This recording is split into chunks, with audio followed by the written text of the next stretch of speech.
Bonjour, bonjour, j'espère que vous allez bien. Moi, je vais super bien comme d'habitude. N'oubliez pas de partager, de vous abonner, de liker et surtout, mettez le pouce en l'air parce que je sais que ça ne vous coûte absolument rien du tout. Alors, bienvenue dans les histoires d'Akuma. Soyez chez vous. Aujourd'hui, j'ai changé le décor un tout petit peu à la demande d'une de mes abonnés que je dis aussi merci. Je vais m'améliorer, c'est un truc que j'ai fait rapidement comme ça, donc je ne sais pas si ça donne ou pas.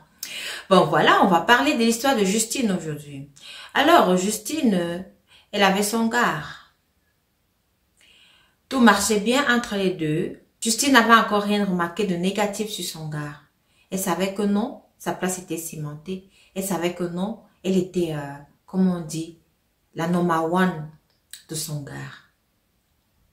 Un beau jour alors, voilà que Justine allait rendre visite à son gars, comme d'habitude. Les deux sont sortis, sont allés au restaurant.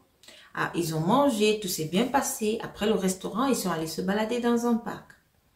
Après le parc, alors, il se faisait déjà un peu tard. Il fallait déjà qu'ils rentrent chez eux. Voilà que, étant dans la voiture, le gars de Justine reçoit donc un coup de fil. Il cause. Et Justine, elle était tellement jalouse qu'elle a dit à son gars que mais non, mais tu causes avec qui au téléphone là? Depuis là, tu es au téléphone, tu causes avec qui? C'est qui? Le gars de Justine, il ne voulait pas lui dire qui c'était. Mais Justine, elle a insisté. Elle a commencé à s'énerver. Elle a commencé à injurier son gars. Que ça, c'est quelle façon ça?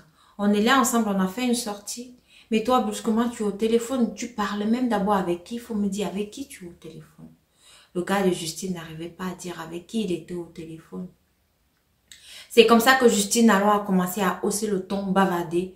Donc, vous connaissez les femmes, lorsqu'elles soupçonnent son gars de tromperie, elle était dans tous ses états. Elle a commencé à crier sur son gars. Elle a commencé à crier sur son copain en lui disant que non, franchement, il faut que je te dise des choses. Hein. Tu n'es même pas bon au lit. Hein? Ça, c'est quoi ça? Ça, c'est quel manque de respect ça? Hein? Tu n'es même pas bon au lit. Tu ne me respectes même pas. Elle a commencé à dire tout ce que vous savez qu'une femme peut dire lorsqu'elle se trouve dans ce genre de situation. C'est comme ça que le gars de Justine alors, il était tellement énervé, il était déjà à bout avec les injures de Justine, qui lui a dit que oui, c'est la raison pour laquelle je te trompe donc. C'est la raison pour laquelle je regarde ailleurs. Parce que toi, comment est-ce que tu peux me respecter? Comment est-ce que tu peux me dire ce genre de paroles? Tu ne me respectes pas. C'est justement parce que tu ne me respectes pas et que tu es en train de me dire ce genre de paroles. C'est pour ça que je regarde ailleurs. Et c'est pour ça que je cherche ailleurs. Justine, qui dit donc à son gars, ok, c'est ce que tu me dis, hein. C'est ce que tu me dis. Tu vas donc voir ce que je vais te faire. Après 6 ans de relation, on est ensemble. C'est ce que tu me dis. C'est ce que tu me dis, tu vas voir. C'est comme ça que Justine s'est donc mise à crier. Vous savez ce qu'elle a dit? Vous savez ce qu'elle a fait? Christine s'est mise à dire non. Oh, secours. Oh, secours, on est en train de me kidnapper. Un kidnappeur. Aidez-moi. Aidez-moi. Et vous savez, lorsque vous êtes au centre-ville et qu'à une certaine heure là, il commence à faire noir et que tout le monde est fatigué, les gens sont en train de rentrer chez eux et qu'on entend ce genre de cris. Vous êtes foutus. Vous êtes foutus.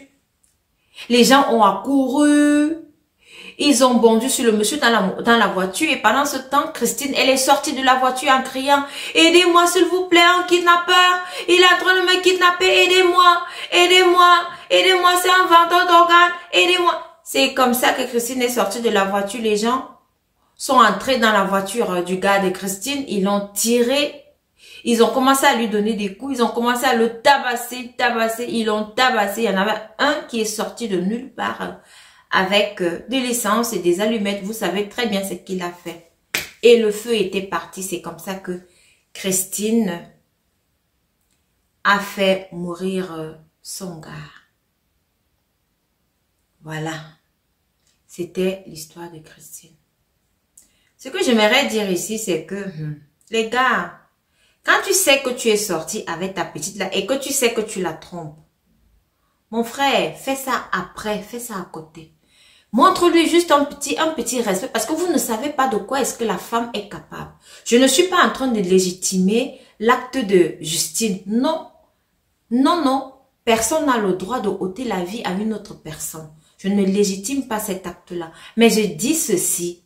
Lorsque vous, les hommes, vous sortez avec votre compagne, si vous avez un autre deuxième bureau quelque part, passez d'abord du temps avec votre compagne avant d'appeler, avant de passer des coups d'appel, avant de passer des coups d'appel devant votre compagne. Ça ne se fait pas. Et vous savez de quoi la femme est capable lorsqu'elle est dans tous ces états, lorsqu'elle se rend compte que l'homme est en train de la tromper et lorsqu'elle se rend compte que non, elle n'est même pas la number one. Lorsqu'elle se rend compte qu'elle ne connaît même pas sa place, vous ne savez pas de quoi est-ce qu'elle est capable. On a l'habitude de dire que la femme c'est le diable. Ah oui, moi je ne suis pas une diablesse, mais je dis la femme c'est le diable. Voilà ce qu'on a l'habitude de dire. Donc je dis, le conseil que je peux donner aux hommes par rapport à cette histoire, c'est que vous sortez, passez du bon temps avec votre compagne. Si vous avez un deuxième bureau, n'appelez pas là, allez faire vos choses après. Pas là, parce que vous ne connaissez pas la colère qu'il y a dans certaines femmes là. Vous ne connaissez pas les réactions de certaines femmes ici dehors. Aussi, j'aimerais aussi dire aux femmes, mais si tu constates que le monsieur te manque de respect à ce niveau-là, mais sors de la voiture, tu t'en vas, c'est tout, tu le laisses, tu le quittes. Si tu as la possibilité de le quitter, tu le quittes, mais si tu ne peux pas le quitter, tu supportes. C'est tout. C'est pour ça qu'on dit que la femme, c'est le diable. La femme, c'est le diable. Et regardez l'idée qu'elle a eue et les gens ont accouru, ils ont assailli le monsieur, ils l'ont brûlé et aujourd'hui, on n'en parle plus. Franchement.